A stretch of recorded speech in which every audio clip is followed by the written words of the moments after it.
আমি সম্মানিত সেক্রেটারি সাহেব জনাব মোহাম্মদ বেলায়েত হোসেন আদর ভাইকে তাকে অবশ্যই কিছু বলার জন্য বিনীত আহ্বান জানাচ্ছি। জনাব মোহাম্মদ বেলায়েত হোসেন আদর, আপনারা। সম্মানিত ভাইরা, আগামী 11 তারিখে আমাদের আগামী রাষ্ট্রনায়ক জনাব তারেক রহমান, 12 তারিখে শহীদ প্রেসিডেন্ট জিয়াউর রহমান এর সহধর্মিণী নির্বাচিত প্রধানমন্ত্রী আমাদের বাংলার মা আমাদের জন্য মিলাদ মাহফিল এবং দোয়ার মাহফিল হবে।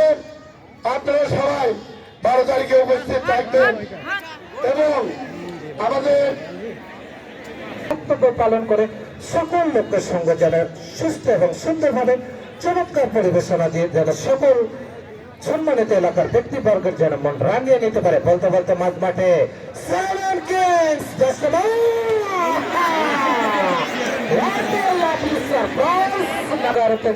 ইতিমধ্যে কিন্তু আমাদের সাথে সম্মানিত ব্যক্তিবর্গ কিন্তু মঞ্চে প্রবিষ্ট হয়েছে।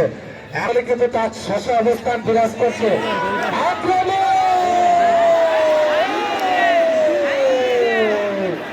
আলাদা বৈশিষ্ট্য থাকে, দেশ প্রেম প্রণয়ন, দেশের সবাই কিন্তু মাথায় হাত দিয়েছে। সবাই ছোটখাটো কারণের প্লেয়ার চমৎকার বলতে বলতে কিন্তু